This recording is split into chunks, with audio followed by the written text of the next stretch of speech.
Hello, and today we're going to be talking about teaching cello vibrato to beginning cellists. This is Chris. He is a trumpet player here at Central Michigan University, and he had one semester of string tech, which comes to about 13 class periods on the cello or so, and he's the guinea pig today.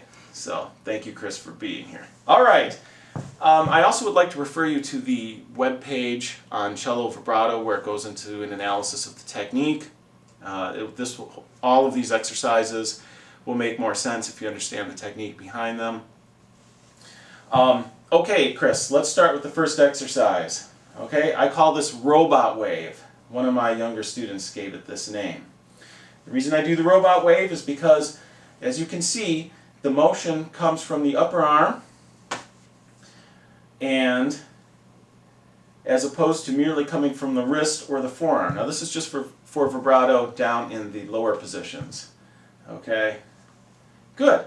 So it looks like you're a robot waving. That's why it's called robot wave, I guess. That's why she called it that. Okay, the next step, once the student is good at that, and I would just start with that exercise. If you teach a classroom full of young cellists in the public school, let's say, just warm up with that. You can start this right at the beginning of their training.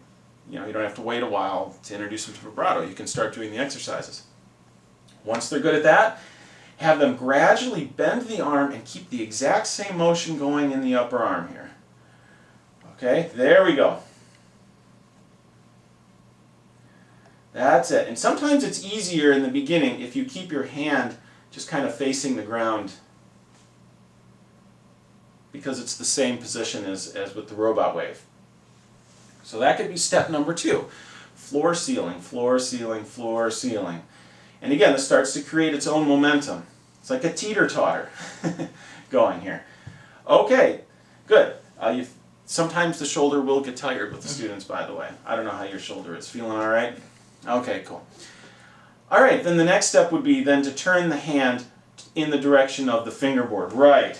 And sometimes you'll probably want to review this from here and bend it in. So, okay, do the robot wave and gradually bend your arm. You'll find students do some interesting things with this robot wave. Some will have trouble with it. Some will do all kinds of other motions, like a chicken wing kind of thing. Some will just bounce the arm and they won't quite get this feeling. So sometimes what I'll do is I'll take their elbow here and I'll do like a doorknob motion, which then swivels the upper arm in the shoulder socket, like this, which creates the motion. It also helps because I can feel the tension, if there is any, and I do feel a little tension in Chris's shoulder doing this. It feels a little restricted. So what you want to really work on is the feeling of momentum. All right, when you do this sort of thing, you just want to get it going in an unrestricted way and not controlling the motion all the way through. You want to get the motion started and let it go. Okay, so you have that feeling of momentum. Try it again, see if you can get more momentum in the motion here. Just get it started in the beginning. Right.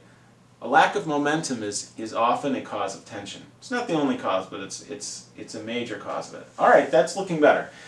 The next step is to polish the fingerboard. And this, what I like to do is I like to put the second finger in between the 2 middle strings on the fingerboard and then polish the fingerboard. A lot of cellists do polish the string.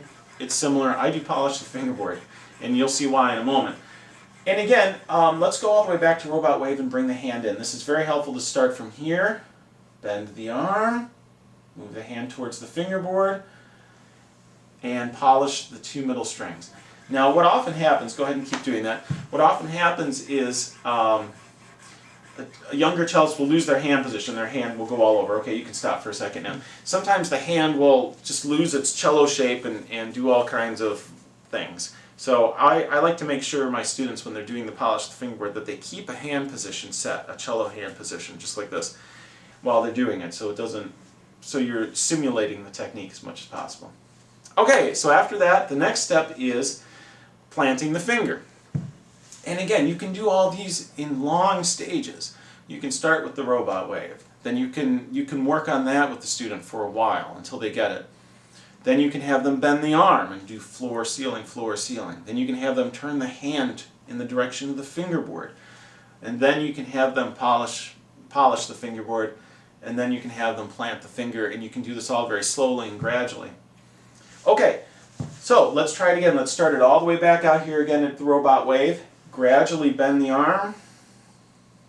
It's a little tense in there. Feel the momentum. It's getting better. Okay, I'm feeling more momentum now. Okay, good. Polish the string and plant the finger.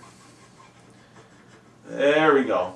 And actually, he's rolling his forearm pretty nicely, which brings me to my next exercise, which I just call the forearm roll. Some people call it the doorknob vibrato. I'm not crazy about the doorknob vibrato because I don't think it's connected enough to the upper arm. I still like the motion to come from up here, not just down here from the wrist, but all the way up here. So let's take a metronome here. I have it set for 75, and let's just do some forearm rolls to the beat. That's it. Come all the way back. Yeah. It's not bad. His upper arm is swiveling still in the shoulder socket. Sometimes what I do again at this point is take the elbow and so that they really feel it coming from the shoulder, from the upper arm. Okay, and then you can do eighth notes.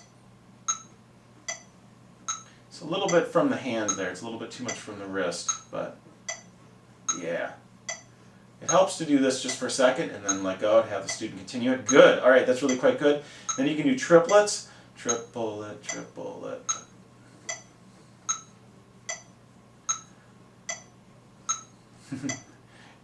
It's a good exercise. It teaches them to control the vibrato at different speeds.